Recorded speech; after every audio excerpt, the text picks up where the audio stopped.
السلام علیکم ورحمۃ اللہ تعالی وبرکاتہ نحمدہ ونصلی علی رسولہ الکریم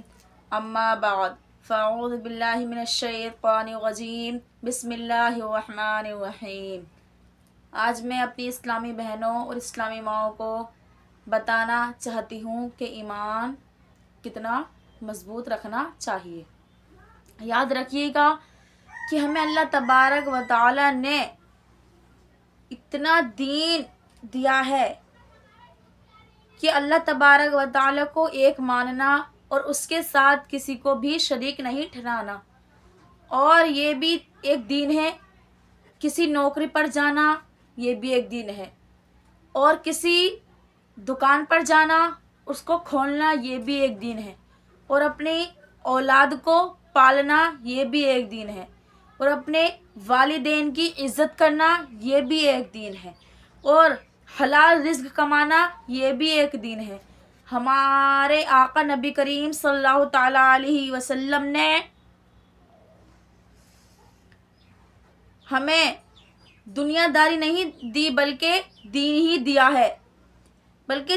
ہے، اور ہمارے آقا نبی کریم صلی اللہ تعالیٰ علیہ وسلم نے دین ہی دیا ہے۔ اور اے لوگوں، پہلے اپنے ایمان کو مضبوط کرو، اور جو یہ لوگ ٹی وی پر دیکھ کر بتاتے ہیں کہ آج فلاں جگہ ایسا ہوا ہے، آج فلاں جگہ ایسا ہوا ہے، یہ ساری باتیں فضولی ہیں۔ ان باتوں کو نہ سنیں، یہ باتیں تمہارے کام نہیں آئیں گی، بلکہ کام جو آئے گی وہ اللہ تبارک و تعالیٰ اور ہمارے آقا نبی کریم صلی اللہ تعالیٰ علیہ وسلم کی محبت کام آئے گی، اور ان کی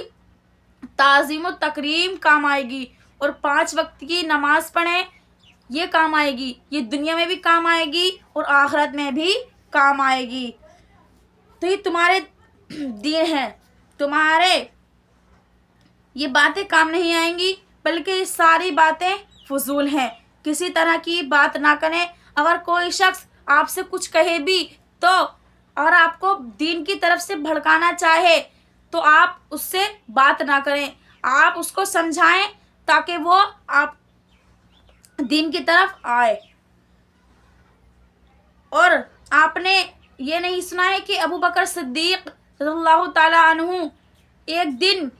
سر پر ٹوکری رکھے ہوئے بازار کو جا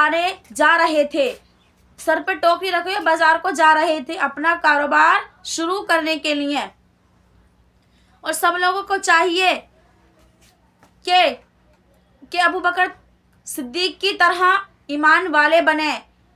اور ان کی طرح صبر والے بنیں۔ جیسا کہ سب لوگ یہی کہتے ہیں، اگر ان سے کوئی شخص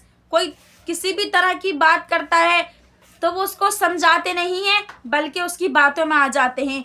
ایمان کی طرف سے رغبت کرنے لگتے ہیں اور اس کی فضولی باتوں میں پڑنے لگتے ہیں۔ تو آپ کو یہ نہیں کرنا چاہیے۔ آپ یعنی کہ جیسے کہ آپ اپنے دین میں ہیں ویسے ہی اس شخص کو دین میں لے کر آئیں، کہ تم ہر ایک کی بے ادبی نہ کرو، یعنی کہ اپنے سے بڑوں کی بھی بے ادبی نہ کرو، اپنے سے چھوٹوں کی بے ادبی نہ کرو، اپنے سے بڑوں کی بھی عزت کرو، اپنے سے چھوٹوں کی بھی عزت کرو، اور اپنے والدین کی بھی عزت کرو، اور ہر کسی کو بتاؤ کہ اپنے والدین کی عزت کرو، اپنے والدین کو طرح طرح کی اذیتیں نہ پہنچاؤ، اپنے والدین کا دل نہ دکھاؤ، اپنے والدین کو اف نہ کہو، بلکہ ان کی عزت اور تعظیم و تکریم کرو۔ اگر آپ اپنے والدین کی عزت و تکریم کریں گے تو اللہ تبارک و تعالیٰ بہت خوش ہوتا ہے۔ اگر آپ اپنے والدین کو ستاؤ گے دنیا میں، تو اگر آپ کے والدین آپ کو معاف نہیں کریں گے تو آخرت میں اللہ تبارک و تعالیٰ بھی آپ کو معاف نہیں کرے گا۔ اور سب لوگ نبی پاک صلی اللہ تعالیٰ علیہ وسلم کے خلاف رہیں گے دنیا میں تو اللہ تبارک و تعالیٰ بھی ان لوگوں سے خلاف رہے گا۔